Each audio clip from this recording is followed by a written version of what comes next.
Welcome sa Dries TV. Kung interesado ka sa ganitong news, huwag kalimutang isubscribe ang ating YouTube channel. Maraming salamat! Welcome back again sa ating YouTube channel mga kakimpaw, and sa update natin ito ang pag-uusapan natin ay tungkol sa mga importanteng ganap kina Kim and syempre kay Paolo Avellino. So pag-uusapan natin sa update na to ay may kaugnayan nga mga kakimpaw sa kontrata ni Chinita Princess na napapabalitang tapos na or tinapos na mga kakimpaw. Ano kayang kontrata yan? Saan kayang kontrata yan mga kakimpaw at bakit ito biglang tinapos ni Chinita Princess? Yan ang alamin at pag-uusapan natin kasama na din ng isa pang good news kay Chinita Princess ngayong araw po ng linggo. So wala po siyang pahinga mga kakimpaw. Wala po siyang rest day. Yes mga kakimpaw. 7 days wala po siyang rest day. Panay trabaho. So bakit nga kaya? Yan ang alamin natin at pag-uusapan mamaya. Kasi napapabalita nga mga kakimpaw na talagang si Paolo pinagpapahinga si Chinita Princess. Pero ayaw pa awat, ayaw pa pigil ni Kim. Work is work pa din. So mamaya tatalakayin natin yan. Pero bago po ang lahat, maraming salamat po sa inyong patuloy na pag-support at pagsubaybay sa mga daily update natin. Kaya naman bilang pasasalamat, narito po ang isang napili kong komento patungkol ito sa naging previous update. Mula ito kay Ginang Merlin Dader po, sabi niya, "Good PM Miss Dries, napanood ko yan kanina, confirm na talaga ang relasyon ng Kim Pao. Nagulat din ako nang sabihin ni Meme Vice na Avellino. So alam lahat ng taga Showtime na mag-asawa na ang Kim Pao. Magpapaletsyo na talaga ang buong Kim Paulandia. God bless Miss Dries." Tama po kayo dyan, Ginang Merlin Dader po. Kasi hindi naman madudulas ng ganyan si Meme Vice, 'di ba?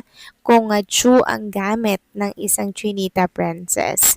So bakit Avellino mga kakimpaw? Ibig sabihin, ito na ba yung ginagamit ni Chinita Princess sa mga papeles niya, 'di ba? Sa mga kailangan niya pong fill-upan, Avellino na palang gamit mga kakimpaw. Kasi itong mga co-host niya po sa It Showtime, naniniwala akong may alam talaga yan sa mga status at nangyayari po kay Chinita Princess na hindi po nalalaman ng media. 'Di ba mga kakimpaw? Kaya kudos sa mga co-host niya na talaga namang nakatahimik lang mga kakimpaw pero malalim po ang kanilang alam na sekreto for Chinita Princess. Kudos kay Meme Vice dahil kahit na sekreto, talagang nagpapahaging siya mga kakimpaw. So maraming salamat po sa inyong komento, Ginang Merlinda Dader po. God bless at mabuhay kayo. So eto na nga pag-usapan na natin mga kakimpaw, mga topic na nakalap natin sa update na to. At unahin na nga nating pag-usapan itong Chinita Princess na wala pong pahinga sa loob po ng 7 days. Grabe kahit linggo, work is life pa rin po talaga siya.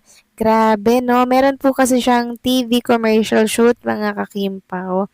Walang pahinga no, super in demand. At eto nga po mga kakimpaw yung picture ng photoshoot ni Chinita Princess. Pinahagi po yan ni Manuebo at ito yung kaganapan po nila.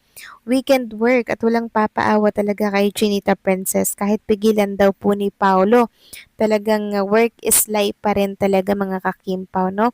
Ito po yung sinasabi ko sa inyo na wala pong pinapalagpas na opportunity or oportunidad si Chinita Princess. Hanggat kaya po ng kanyang katawan, hanggat kaya ng oras, igagrab niya po talaga yan. Ganyan talaga ang mga Chinese.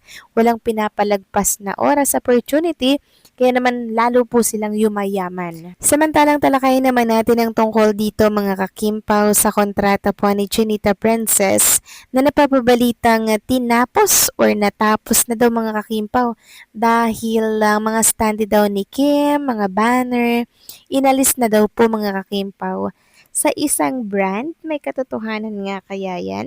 Ayon kasi dito sa nabasa natin mga kakimpaw, wait lang, si Kim Chu pa rin po ba ang endorser ng Julie's?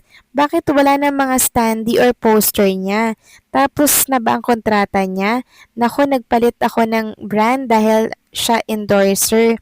Ganon ko na influence ng isang Kim Chu paano nakakatakam siya kumain. Tapos, mga favorite niya, masarap talaga. Naku, nakakalungkot naman kung tinapos or natapos na po ang kontrata ni Chinita Princess dito po sa Julie's Bake Shop.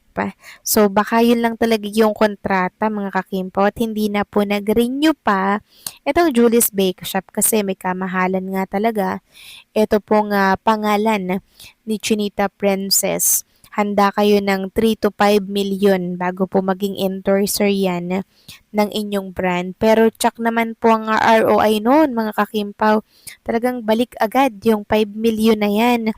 Sa oras po na makilala yung brand, sa oras po mga kakimpaw na ito po ay i-promote ni Chinita Princess at maging mukha si Chinita Princess ng brand. Talagang mabenta rin sa masa kaya sulit yung 5 million to 10 million na papakawalan po ng isang brand owner. Kasi kung inalis na po yung standee and yung banner at poster, posible na tinapos na talaga ni Chinita Princess or tapos na po yung kanyang kontrata. Pero sa totoo lang, masarap po talaga yung Julie's Bake Shop kahit hindi endorser si Chinita Princess niyan, bili pa rin po tayo mga kakimpaw kasi yun yung brand na nagtiwala no kay Chinita Princess. Hindi porket hindi na po endorser si Kim, hindi na po natin tatangkilikin yung mga brand na dating in-endorso niya.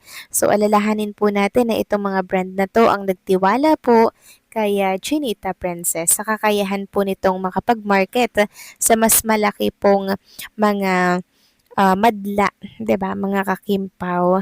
Malay nyo, hindi na po pala afford nung mga brand na yon kaya po nila tinapos yung kontrata, 'di ba? So sana intindihin na lang din po natin. Malay nyo, mag-renew pa. 'Di ba? Or kung hindi naman, okay lang kasi marami naman pong brand na ini-endorso si Trinita Princess, mga kakimpaw. Kaya support pa rin ang Julie's Bake Shop na minahal at nagtiwala kay Kim. And congratulations kay Kim dahil meron na naman po siyang another TV commercial shoot ngayong araw po ng linggo. And kahit na linggo, talaga naman pong puspusan ang kanyang pagtatrabaho. Na tila daw baga nagmamadali si Kim, na tila daw baga parang ang dami-daming pinaghahandaan. Abay, oo naman mga kakimpaw, no? Kailangan talagang maghanda ni Chinita Princess, lalo na ngayon na talagang handa na po siyang pumasok sa isang commitment na talaga namang babago po sa kanilang buhay ni Paolo Avellino. At yan po yung dapat nating abangan ngayon mga kakimpaw. Yung malaking pagbabago kay Kim and Paolo na mangyayari sa mga susunod po na taon. Basta tiwala lang tayo at enjoy the process mga kakimpaw sa bawat araw na napapanood natin si Kim sa It's Showtime at sa mga project kasama si Paolo Avellino. So kayo ba mga kakimpo, anong masasabi nyo dito? Please comment down below.